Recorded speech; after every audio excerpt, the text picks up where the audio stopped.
Recife, 2019. Dos cerca de 2 milhões de habitantes de Recife, metade é composta por flanelinhas. Conta um Conto apresenta, de João Ricardo Mendes de Oliveira, O Mata Flanelinha.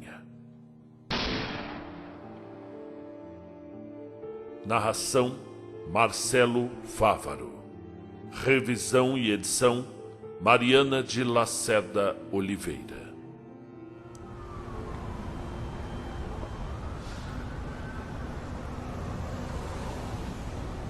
Recife, 23 de outubro de 2019, quarta-feira, 1h da manhã.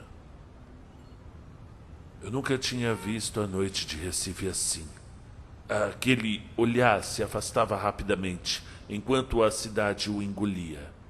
Para Fabrício, por instantes, tudo agora fazia sentido, dentro do absurdo que tinha vivido nas últimas horas. Recife, 22 de outubro de 2019, terça-feira, 10h da noite. Um dia antes. A parte mais antiga do Recife havia se transformado num polo de empreendedorismo. Num dos prédios mais altos da região ficava o Porto Digital, uma central de inovação e fomento de novos negócios. Não muito longe estava a sede do César, um celeiro de startups, quase vazio àquela hora. E de dentro dele, uma estagiária olhava pela janela há mais de 30 minutos, esperando o flanelinha se levantar do meio-fio e afastar-se do seu Fiat Uno, 1998. Ela tinha um ódio mortal dos flanelinhas do Recife antigo. Na verdade, de qualquer um. Nunca desejara tanto mal a nenhuma outra criatura quanto a aquelas, segundo ela, milicianos desgraçados disfarçados. Milicianos desgraçados e disfarçados. Sempre o medo de o carro ser arranhado ou, pior, de ela mesma ser agredida. Virou um jogo de gato e rato. Ela se aproximava do Fiat o mais discretamente possível, às vezes se agachando para se esconder, aproveitando quando algum outro cliente atraía a atenção do guardador. O dono do pedaço já sabia que ela era difícil e a intimidava de forma crescente. Esse é nosso ganha-pão, dona. Defendia-se com ar de injustiçado. Mesmo assim, o problema continuava. Tinha terminado seu turno e queria ir embora sem dar de cara com ele. Era pedir muito? O flanelinha continuava sentado, com um pano vermelho no ombro, mexendo em um smartphone. De vez em quando, sentia o olhar do rapaz, alto e magro, em direção às janelas do prédio, onde passava boa parte da tarde e da noite, programando para uma startup chamada Seu Coxinha. A ideia era criar um aplicativo que informasse onde havia coxinha recém-saída do forno. Um projeto ridículo na cabeça dela, mas que pagava parte de seus gastos. Parecia que não ia adiantar. O rapaz continuava parado e não dava sinal de ir embora. Paula separou uma cédula de R$2 no bolso da bermuda camuflada do exército. Pegou a mochila, passou na catraca eletrônica, desceu ao térreo, deu um tchauzinho ao vigilante da portaria e chegou à rua. Respirou fundo. O ar trazia um forte odor de mangue na maré baixa, misturado com o chorume da rua ainda não limpa pelos garis da noite. E ele continuava ali, sentado ao lado do automóvel, quase em frente à porta do motorista, bloqueando o acesso. Não desgrudava do celular. Paula resolveu dar uma volta no carro. Caminhava lentamente. Ao passar pela porta do passageiro, olhou seu smartphone ao mesmo tempo em que apertava a trava eletrônica na chave do automóvel, perdendo o rapaz de vista por alguns segundos. Os 2 bips do alarme do veículo foram abafados por um zunido breve e agudo, como o de uma bexiga se esvaziando. Chegou a pensar: o escroto já está querendo murchar meu pneu. Um recurso comumente usado contra os mais resistentes à gorjeta, como no caso dela. No segundo seguinte, ouviu um som surdo, vindo do lado onde estava o Flanelinha. E ao terminar de dar a volta, viu o corpo do rapaz, deitado de lado. A metade superior do crânio estava completamente destruída. E um spray de sangue, ossos e massa cefálica se espalhava em um padrão que lembrava o leque japonês escarlate que sua mãe deixava sem querer na sala de estar, no afã de chamar a atenção dos visitantes e dar ensejo para falar da ida dela a Okinawa. O sentimento de espanto e pavor, é claro, vieram junto com um mórbido prazer proibido, quase como um pensamento mágico realizado. Aquele não ia mais encher o seu saco.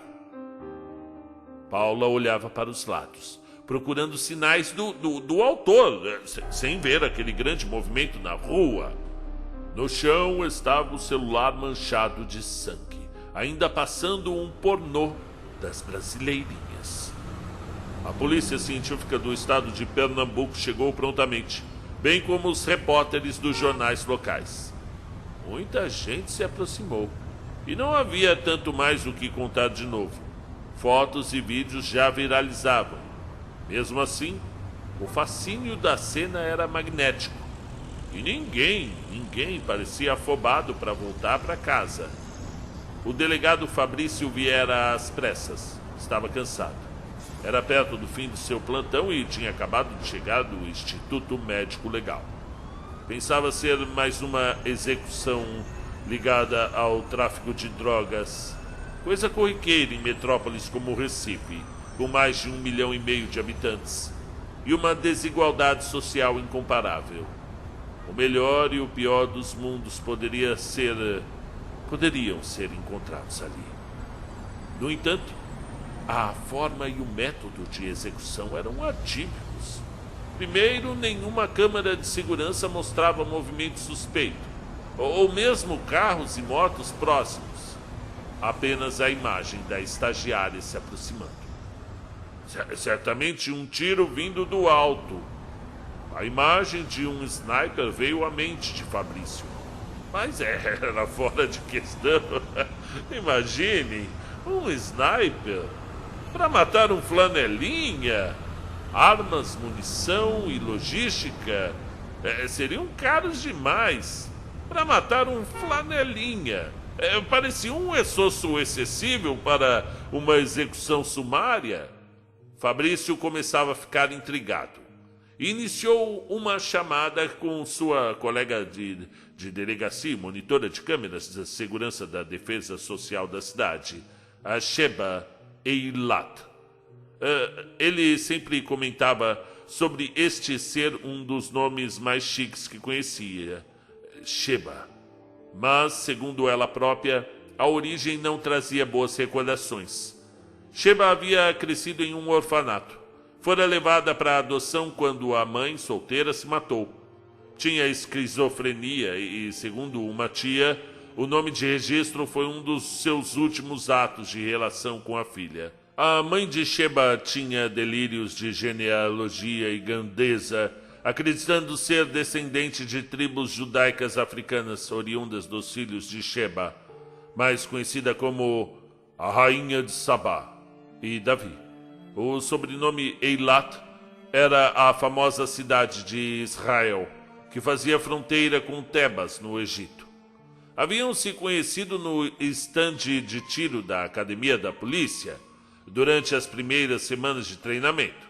Porém, viu-se logo que ela tinha um talento natural para lidar com as novas tecnologias, principalmente de monitoramento remoto. A contragosto foi tirada das ruas e agora passava o dia em uma sala com monitores à sua disposição. Sheba estava adiantada no rastreio das câmeras, mas, segundo ela, nenhuma movimentação apontava qualquer ponto de investigação razoável. Se é que faria sentido procurar pelo atirador, este poderia nem mais estar nas cercanias. A bala foi encontrada em bom estado. Isso sugeria um tiro de muito longa distância, fazendo o projétil se deformar pouco após atingir o alvo. Fabrício mandou uma foto para Sheba e relutou em acreditar no que descobriu. Uma munição de 16mm do icônico rifle Marklin. Tinha sido projetado para caça, mas pouco depois de lançado no mercado, teve a produção suspensa. Causava ferimentos extensos demais, sem nenhuma necessidade, e acabou virando item de colecionador. A primeira vez em que Fabrício ouviu falar no Marklin foi na obra de Joe Nesbo, o seu segundo autor nórdico preferido, depois de Stieg Larsson. Juntamente com Sheba, era um ávido consumidor do gênero de mistério e policial noir. Pensar naquela raridade em pleno Recife fez o caso do flanelinha ainda mais enigmático. Sem dúvida, temos o nosso primeiro sniper recifense, pensou ele. Para uma arma de tão longo alcance, ficava quase impossível determinar a posição do atirador. Chegou a pensar em um atirador em movimento, o tiro partindo de um carro que poderia se locomover e sair da área suspeita. Lembrou-se do assassino em série John Allen Muhammad, que em 2002 apavorou Baltimore e a região metropolitana, circulando pela cidade e atirando aleatoriamente, mudando constantemente de lugar, carregando consigo o filho adotivo. Bem, Fabrício estava justamente em Baltimore naquele período, a pretexto de um treinamento do FBI, mas o real motivo era muito mais improvável. Ele queria visitar a sepultura de Edgar Allan Poe. Foi a primeira vez que viu alguém com 2 túmulos. Inicialmente, Poe fora enterrado nos fundos do cemitério, mas a fama pós-mortem o transformou na atração principal da necrópole, de modo que fora levado, junto com os restos mortais da esposa e da sogra, para um jazigo logo na entrada, doado pela Sociedade Francesa de Poesia. Era dia das bruxas, e em cima das lápides originais, mantidas por razões históricas, mas sem ossos sob elas, repousavam 3 pequenas abóboras. Mortos, uma ambulância do Instituto de Criminalística e viaturas estavam já acionando os motores novamente, preparando-se para encerrar a averiguação da inusitada cena do crime. Fabrício estava chegando à conclusão de que, seria mais um caso arquivado. Apesar do aspecto espetacular da morte, principalmente para ele, que tinha mais conhecimento técnico das circunstâncias e da arma usada. Para os outros era só uma morte um pouco mais cruenta. E subitamente os rádios das diferentes viaturas receberam a mesma mensagem. Homem baleado nas imediações do Marco Zero. Era muito perto de onde Fabrício estava e achava que teria mais agilidade a pé. Triatleta que era, aproveitaria para compensar os dias afastados do treino. Sheba já estava ciente do ocorrido e, mais uma vez, ela se mostrava uma ilha de competência no meio da burocracia do Serviço de Segurança Pública. Sempre um passo adiante, todos diziam. Fabrício conectou o fone sem fio no ouvido, trazia o smartphone no bolso traseiro e a pistola em um coldre no seu flanco esquerdo. Corria e conseguia manter o contato com a colega, novamente procurando se antecipar, buscando os dados das câmeras e dos arredores, considerando que a nova morte tinha ocorrido num ponto turístico mais visitado, mais monitorado da cidade. Agora ficaria fácil. Sheba informou que o homem não mais se mexia. Uma mulher se encontrava agachada atrás de um carro próximo ao corpo. Era jovem, estava inquieta e tentava olhar ao redor e por baixo do carro, para o corpo estendido a poucos metros. Fabrício corria e já avistava a cena de longe, com a boa iluminação recentemente trocada ao redor do Marco Zero. Teve um mal-estar súbito quando percebeu o trapo alaranjado estendido ao lado do cadáver. Outro flanelinha? Outro? Sim, mais um flanelinha. Fabrício, olha o que eu te mandei agora. Um vídeo, segundos antes do cara ser baleado. Não tem viva alma por perto. Ele chegou ofegante e teve um mal-estar ao confirmar uma das dezenas de hipóteses e cenários alternativos, possíveis e impossíveis, que sua imaginação conseguira conceber durante o intervalo da corrida. Temos um serial killer. Um serial killer de flanelinhas. Quando isso ocorre em todos nós, é como lembrar de um sonho ao longo do dia, sem ter certeza de quando realmente se sonhou, sem saber se foi apenas um jamais vu, uma falsa lembrança implantada pela dica ambiental. Fabrício tinha um avô com doença de Alzheimer e ficava admirado com como ele confabulava, continuando a falar sobre o que quer que o neto mencionasse, mesmo eventos nunca ocorridos. O homem no chão tinha um trapo ao lado, uma flanela quase imperceptível, pois estava estendida e encharcada na poça de sangue oriunda do ferimento no pescoço. Por pouco, o projeto não tinha conseguido decapitar a nova vítima, deixando a cabeça ainda conectada ao corpo, de maneira simetricamente macabra, por tiras laterais de pele e restos de músculos. Um poste metálico próximo estava partido ao meio, mas ainda se via alojado nele o mesmo tipo de projétil usado na morte anterior. Fabrício estava tão imerso na observação da cena que não notou a sequência de mensagens enviadas por Sheba. "Planeta Terra chamando", disse ela. "Oi, Fabrício, eu já tô te vendo no local. Alguma ideia?" "A mesma arma." "E adivinha o quê?"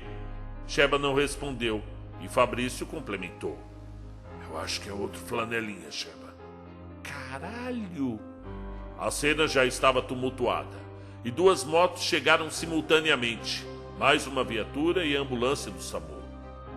Fabrício conseguiu falar rapidamente com a garota, também jovem e trainee de outra startup, sediada no prédio da antiga Bolsa de Valores de Pernambuco e Paraíba, e onde agora funcionava a Caixa Cultural.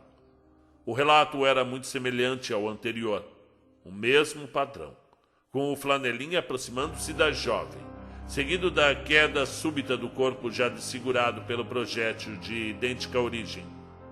Não deu para ele fazer muitas perguntas e a inquietação era grande demais. "Fabrício, porra, outro tiro! Outro flanelinha! Agora tá na Praça 17, no Monumento à Aviação." Não era possível, pensou Fabrício. Eram pontos muito distantes, até para um motoqueiro. Seria um ataque simultâneo, um grande acerto de contas. A Praça 17 era um importante ponto histórico, onde em 1922 pousaram 2 aviadores portugueses, concluindo o primeiro voo pelo Atlântico Sul.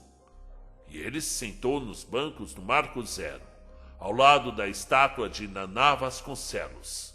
Geralmente lotados de turistas, àquela hora da noite eram apinhados de moradores de rua. Olhou para o Google Maps pelo celular. Os locais das mortes eram pontos extremos, mas que naturalmente formavam uma triangulação. "Oi, Sheba, novidades? Acho uma boa eu me deslocar para um novo local?" "Sim, já tem gente nossa chegando e estão pegando o depoimento da estagiária. Vai para lá." "Outra estagiária?" disse ele eufórico. "E você viu a triangulação?" adiantou-se ela. "Claro, né?" Triangulação e Sheba automaticamente o lembraram da primeira sinagoga das Américas, localizada no Recife, a poucos quilômetros dali. Fundada no período holandês, teve seu ponto correto localizado graças à triangulação e sobreposição de mapas da época, mapas atuais e alguns pontos que permaneceram inalterados no Recife antigo. Triangulação. Bem, o curso do pensamento de Fabrício beirava o descarrilhamento e começou a fazer livres associações, daquelas que já o levaram à resolução de crimes hediondos, mas também a grandes furadas, criando uma reputação de instável e de sortudo, ou cagado, como dizia a gíria local. Triangulação. Sheba, me dá o nome e o CPF das 3 estagiárias. O que foi agora, Fabrício? Eu vou dar uma fuçada. Dar uma fuçada era a expressão que ele usava para navegar na Deep Web, onde já tinha feito grandes achados em investigações anteriores. Poucos sabiam, nem Sheba. Mas Fabrício era um hacker habilidoso, sendo esse o grande trunfo de suas investigações. O pai de Fabrício sempre o advertiu. Meu filho, não abra a guarda para o mundo. E isso fez dele um ser desconfiado por natureza, com estratégias muito pessoais, e algumas simplesmente desconhecidas, mesmo para os seus mais íntimos.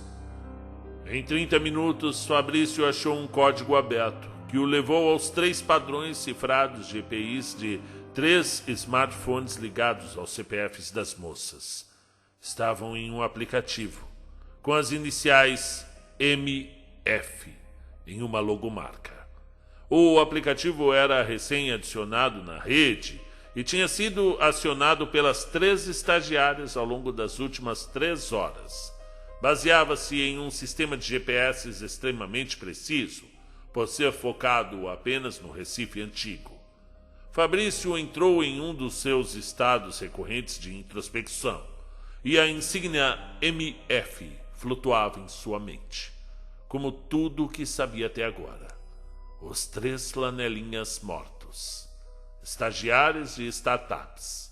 Os 3 flanelinhas mortos. Startups.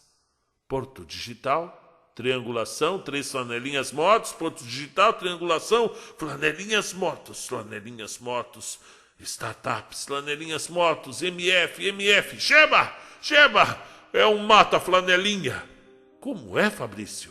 Eu tenho que fazer a tentativa. O ponto mais alto e com o campo de visão livre para as 3 vítimas. Pode ser, deixa eu ver aqui, na cobertura do Porto Digital. As 3 testemunhas estão em uma rede na Deep Web, elaborando um aplicativo chamado MF. Elas acionam os smartphones no momento em que se aproximam dos carros. Presta atenção nos vídeos, aos movimentos que fazem com a mão. Eu tô indo lá em cima, eu vou tentar a cobertura. Fabrício, não faz isso sozinho. Mas ele estava entusiasmado demais para ter cautela. E após outra breve corrida, chegou à portaria do edifício sede do Porto Digital e se apresentou, completamente ofegante, diante de uma segurança sonolenta e claramente incomodada. Iniciou a subida de elevador, mas teve um pressentimento que o fez descer poucos andares antes continuar pela escada. E pelos seus cálculos, o elevador chegaria ao topo em menos de 1 minuto. À medida que continuava a subida silenciosamente, ouviu tiros em uma superfície metálica. O atirador o estava aguardando e atirou contra a porta do elevador, presumiu ele. Sheba! Chamou ele sussurrando, abaixando no corredor escuro. A pouca iluminação do ambiente vinha de seu celular. Olhou pela janela e viu que dava para terminar a subida pelas caixas de concreto dos ar-condicionados, escalando a parede do lado de fora. Sheba, chama reforços para mim. Pode deixar. A transmissão da voz de Sheba reverberou de modo estranho para ele. O vazio do andar ecoava tudo. Sons de fora e de dentro do pavimento em que ele se encontrava. E rapidamente subiu pela janela e escalou pelas caixas de concreto, chegando ao telhado do colossal prédio do Porto Digital. Não chegou a colocar o pé. Sheba estava pronta, agachada, e levantou o seu corpo franzino, jogando todo o peso contra Fabrício, que tombou em queda livre. Fez questão de olhar para ele enquanto o corpo caía na noite estrelada de primavera. Nunca tinha visto a noite de Recife assim. Aquele olhar se afastava rapidamente, enquanto a cidade o engolia. Para Fabrício, por instantes, tudo agora fazia sentido, dentro do absurdo que tinha vivido nas últimas horas. E fim do conto. Muito bem. Sejam bem-vindos, meu nome é Marcelo Fávaro e eu sou professor. Durante o dia e nas horas vagas eu tiro um tempo para ler para vocês e estou iniciando aqui as leituras de 2023, hoje é dia 4/1, e vou tentar trazer esse conto do João Ricardo Mendes de Oliveira para vocês ainda hoje. O João Ricardo, ele é psiquiatra, viu? Puxa, que interessante. Professor titular em psiquiatria pela Universidade Federal de Pernambuco. Aí tem até uma foto legal aqui. É você no Jô Soares? Você já deu entrevista no Jô? O tempo voa, há 10 anos já da minha entrevista com o Jô Soares. Confira na íntegra no Globoplay e no Google. Vou procurar sim, viu, João? Interessante, viu? Treinando com o Sensei. Você também faz artes marciais, que interessante. E aqui na TV Tribuna, dando aí uma entrevista. Gostei do seu Instagram. Precisa postar mais coisas aqui, meu amigo. E fez pós-doutorado pela UCLA. Que incrível, rapaz, que incrível. De verdade, incrível mesmo. Eu gosto de influências como a sua. E eu gostei muito do seu texto, porque parecia um meio Batman falando com o Alfred, né? Ou o Tony Stark falando com sua interface de inteligência artificial. Mas eu li um conto esses dias que tinha essa mesma vibe da pessoa conversando ali. Eu acho que era o Batman mesmo, se eu não me engano, até do Igor esse conto. Do Igor Girão, meu grande amigo. E queria chamar a atenção também para um amigo meu que mora aí próximo, mora em Natal, o David Avelar. David, você deve estar ouvindo, né, David? Um abraço. Conversamos esses dias, né, no Réveillon. E queria dizer que estou de volta a São Paulo. Estive durante uma semana no Rio de Janeiro, onde fui maravilhosamente tratado, onde eu tive interações incríveis, e eu que já andava sem escrever nada há alguns meses, tive vontade novamente de escrever, andando pelas ruas ali, andando no Catete, na Glória, na Lapa, no Flamengo, no Botafogo, andando em todos os lugares ali próximos ao centro do Rio de Janeiro, ali na Rio Branco, né? Olhando aquele trenzinho, qual é o nome dele? É VLT? É isso? eu andando pelas ruas ali, passei pela Rua do Ouvidor e fiquei olhando por uma dessas livrarias antigas, muito antigas, né? Como é a Rua do Ouvidor, ainda é, né? Tem esse clima de coisa antiga, e me deu vontade novamente de escrever. E lendo esse seu conto aqui, João, né? Agora já em São Paulo novamente, num clima minimamente respirável, já que estava um calor absurdo no Rio de Janeiro, embora muito gostoso. 11 da noite, 31 graus, e as pessoas ali nos botecos, nos botequins, conversando, tomando sua cerveja ali, e um clima muito literário, assim, clima de conto literário realmente. E agora aqui, num dia chuvoso, frio até, né, para janeiro, estava dormindo de coberta aqui e lendo esse conto tive vontade também de voltar a escrever, já que esse é um gênero, esse policial, gênero investigativo muito instigante, e eu gostei muito, viu, ô João? Tá bom, gostei do conto. Sou contra matar flanelinha, eu acho que eu tenho um caminho mais fácil, que é votar em candidatos que diminuam a desigualdade social e o trabalho informal, né? Também não sou fã da profissão, assim, acho muito importante. Já precisei muito de flanelinha, mas muitas outras vezes também meu carro foi riscado. O carro de professor sempre é riscado, né? Mas eu não ligo, não. Eu não sou muito ligado, não. Esse negócio de carro, eu uso mais porque precisa mesmo ir de uma escola para outra em curtos espaços, né? Mas que é chato, toda vez que você para, ei, meu, posso olhar para você, tá, né? Pô, que é aquela coisa meio intimidatória, né? Mas reconheço também o problema social em torno disso, né? Não é só a visão da burguesia que está reclamando que tem que pagar para o seu carro parar na rua, né? Tenho muitas outras coisas. Mas gostei do tom. Muito obrigado e até a próxima.